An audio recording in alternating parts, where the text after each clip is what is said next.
सिपाही भर्ती परीक्षा में बार बार धांधली। क्या सिर्फ दावों से चलेगा व्यवस्था या अब होगी सख्त कार्रवाई? नमस्कार, आप देख रहे हैं सिटी पोस्ट लाइव। मैं हूं सृष्टि राज। बिहार सरकार हर बड़ी भर्ती परीक्षा से पहले यह दावा करती है कि परीक्षा पूरी तरह से निष्पक्ष, पारदर्शी और कदाचार मुक्त होगी। प्रशासन की ओर से भी बार बार कहा जाता है कि सुरक्षा के पुख्ता इंतजाम किए गए हैं, बायोमेट्रिक सत्यापन होगा, सीसीटीवी निगरानी रहेगी और किसी भी तरह की गड़बड़ी की कोई गुंजाइश नहीं छोड़ी जाएगी।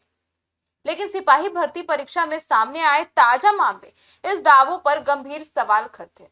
सिर्फ यही मामले नहीं, जब भी एग्जाम होती है कुछ ना कुछ सामने जरूर आता है और सरकार दावा ही करते रह जाती है। सरकार सिर्फ बोलते रह जाती है, जमीनी हकीकत तो बदल दिया जाता है या फिर बदला हुआ ही नजर आ रहा है। जैसा पहले वैसा ही अब, कोई सुधार नहीं। कार्रवाई के बावजूद भी फिर क्या हो रही है कार्रवाई? राज्य के कई जिलों से सॉल्वर गैंग के 15 सदस्य गिरफ्तार किए गए।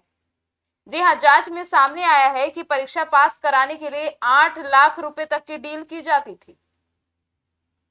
इतना ही नहीं, शुरुआती जांच में यह भी सामने आया है कि गिरोह की पहुंच बायोमेट्रिक कर्मियों से लेकर परीक्षा केंद्रीय जो केंद्र में जाकर निगरानी करते हैं उन सभी तक थी।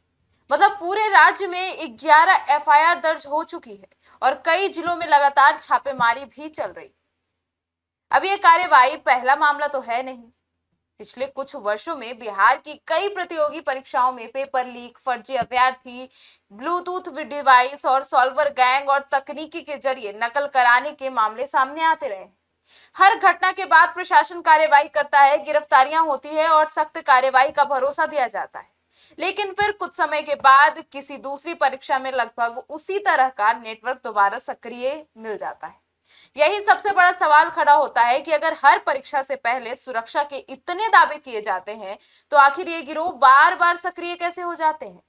यदि परीक्षा केंद्रों पर इतनी कड़ी जांच होती है तो ब्लूटूथ और इलेक्ट्रॉनिक उपकरण अंदर कैसे पहुंच जाते हैं? यदि बायोमेट्रिक सत्यापन व्यवस्था मजबूत है तो फिर फर्जीवाड़े की कोशिश सफल होने की स्थिति तक कैसे पहुंच जाती है?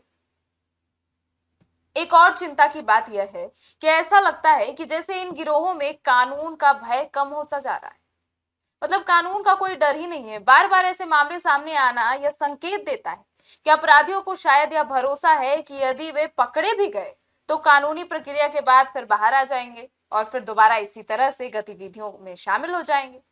यह धारणा कानून व्यवस्था और परीक्षा प्रणाली दोनों के लिए चुनौती है। हालांकि यह भी ध्यान रखना जरूरी है कि किसी भी आरोपी का दोष न्यायिक प्रक्रिया पूरी होने के बाद ही तय होता है। लेकिन यदि जांच में संगठित नेटवर्क, अधिकारियों या फिर कर्मचारियों की मिली भगत और आर्थिक लेन देन से आरोप साबित होता है तो केवल गिरफ्तारी पर्याप्त नहीं होगी। ऐसे मामलों में तेज जांच, समयबद्ध मुकदमा और दोषियों पर कड़ी कानूनी कार्रवाई, संपत्ति की जांच और परीक्षा प्रक्रिया में संस्थागत सुधार जैसे कदम भी जरूरी होंगे। विशेषज्ञ लंबे समय से सुझाव देते रहे हैं कि परीक्षा केंद्र पर तकनीकी निगरानी को और मजबूत किया जाएगा, बायोमेट्रिक सिस्टम का स्वतंत्र ऑडिट कराया जाएगा, संवेदनशील केंद्रों की विशेष निगरानी होगी और भर्ती परीक्षाओं से जुड़े कर्मचारियों की जवाबदेही भी तय की जाएगी।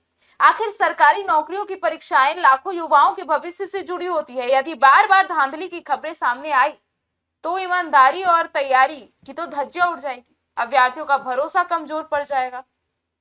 फिर कराते रहिए परीक्षा, अभ्यर्थी जाएंगे ही नहीं, क्योंकि उन्हें पता है कि बिहार में किस तरीके से परीक्षा होगी। जिसके पास सेटिंग होगी, जिनके पास सॉल्वर गैंग के साथ कनेक्शन होगा, जिनके पास पैसे होंगे, वे परीक्षा में जीत जाएंगे। ईमानदार छात्र जो है वो ऐसे ही देखते रह जाएंगे, उनके साथ फिर से फर्जीवाड़ा हो जाएगा। इसीलिए जरूरत है केवल बड़े दावे की नहीं, बल्कि ऐसी प्रभावी और स्थायी कदमों की जो यह सुनिश्चित करे कि भर्ती प्रक्रिया वास्तव में निष्पक्ष है और सॉल्वर गैंग जैसे संगठित नेटवर्क दोबारा सिर ना उठा सकेंगे। तभी पारदर्शी परीक्षा प्रणाली और कानून के प्रति लोगों का विश्वास मजबूत होगा। लेकिन जिस तरीके से ये घटनाएं सामने आ रही है, लगातार परीक्षाओं में ये तरीके की चीजें पकड़ी जा रही है, सवाल तो उठ रहा है कितनी कार्यवाही के बावजूद भी इतनी हिम्मत सॉल्वर गैंग की कि वे लगातार सक्रिय हैं।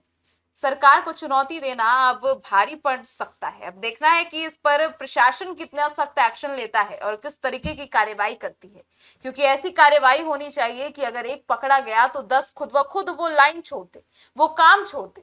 इतना डर होना चाहिए, इतना भय होना चाहिए। आपकी क्या राय है, जरूर बताइएगा कमेंट सेक्शन में। धन्यवाद।